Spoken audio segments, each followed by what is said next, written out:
saya mencoba untuk mensugesti pikiran bawah sadar saya menanamkan sebuah benih yang berkualitas. Sekalipun saat itu masa saya dalam masa suram, masa saya dalam masa sulit. Ingat di episode mengakses keberlimpahan, bagaimana sulitnya ketika saya memulai sebuah usaha saya. Di awal-awal usaha saya dengan modal ratusan juta, income yang saya dapatkan itu hanya 10.000, 20.000, 30.000, nggak lebih dari 100.000. Sementara angsuran saya saat itu harus saya bayar, cicilan saya 4 juta, lain lagi dengan gaji karyawan saya, lain lagi dengan biaya operasional saya.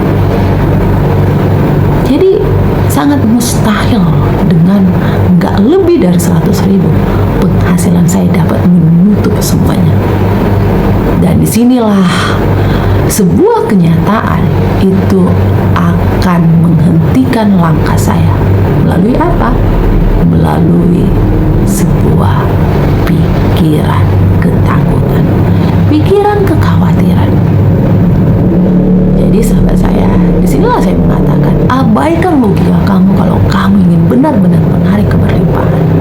Jadi ketika kamu berada di dalam sebuah kondisi kenyataan, sebuah kondisi yang membuat kamu begitu bebanmu terasa berat, ingat ini sahabat saya, jangan pernah bermain di zona pikiran.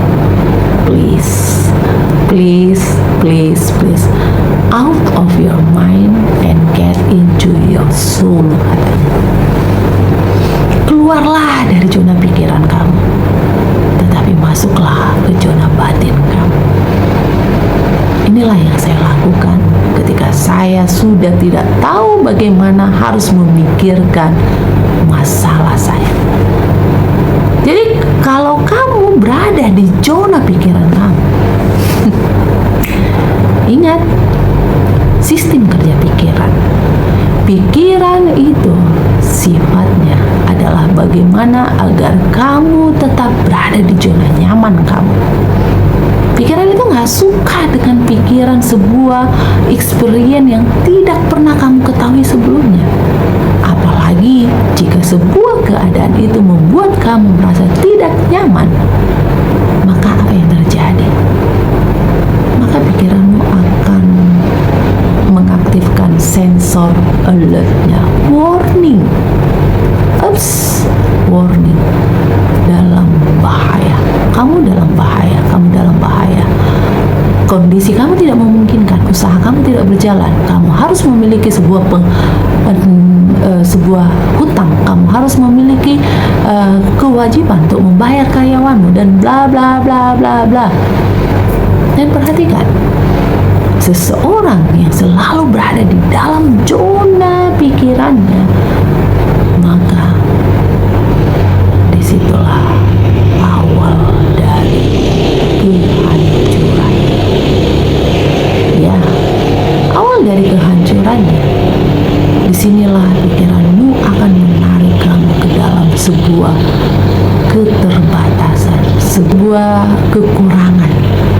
Secara tidak langsung kamu menikmati sebuah sugesti yang dikirimkan pikiran, dan itu akan membentuk, mensugesti program pikiran. Jadi apa yang terjadi ketika kamu berada di dalam zona pikiran? Apalagi ketika jalan keluar itu tidak langsung kamu temukan, pikiran akan mendesak kamu. Pikiran akan memaksa kamu harus mencari jalan keluarnya. Akhirnya ketika kamu semakin terpengaruh oleh pikiran kamu, awas, depresi akan menantimu. Dan dari depresi lah akan berkembang kepada sebuah ketidakpercayaan keajaiban itu, keajaiban Tuhan. Dan ketika kamu mulai apatis dengan hidup ini, yang terjadi adalah hidup akan mempermainkan kamu melalui pikiran kamu yang sangat kacau. Jadi ketika pikiranmu semakin kacau, disinilah awal segala awal penyakitmu. Dan percaya, ketika kamu berada di dalam pikiran, di dalam kekuranganmu, di dalam hal-hal yang terasa sangat sempit buat kamu, kamu tidak akan pernah mengakses keajaiban itu. Jadi, please, ketika kamu berada di dalam beban yang begitu berat, sama seperti apa yang saya rasakan ketika bertubi-tubi menghadapi masalah, menghadapi diri saya, ada sebuah pengalaman yang sangat penting yang ingin saya bagi kepada kamu. Cobalah alihkan pikiran kamu, beralihlah dari pikiran kamu ke perasaan kamu. Swear, serius ini sahabat saya, benar. Ini adalah kuncinya.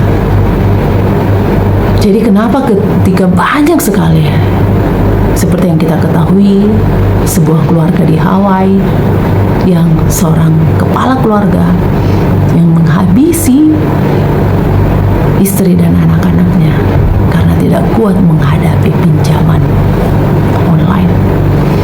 Demikian juga seorang kasus di Indonesia yang baru-baru ini sangat fenomenal, yaitu seorang bapak mengajak istri dan anaknya untuk bunuh diri akibat pengusaha yang mengalami kerugian atau kolaps di masa corona. Kenapa? Karena mereka berada di dalam zona main.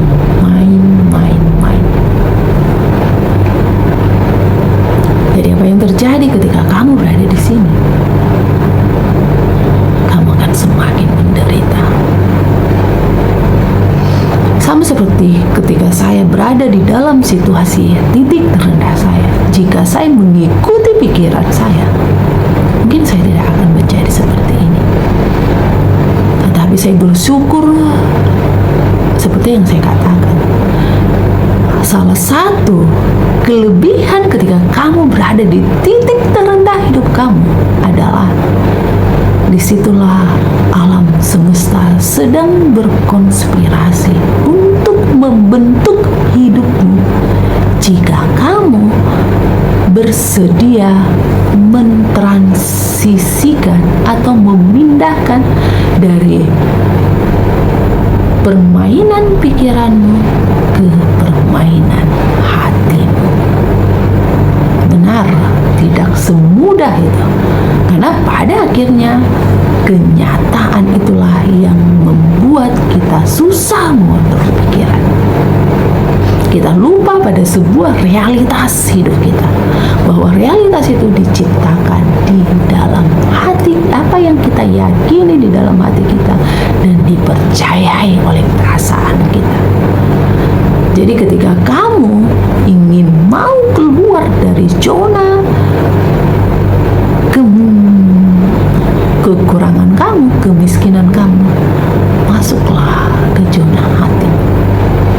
Itu adalah cara untuk bisa kamu terhubung ke alam semesta ini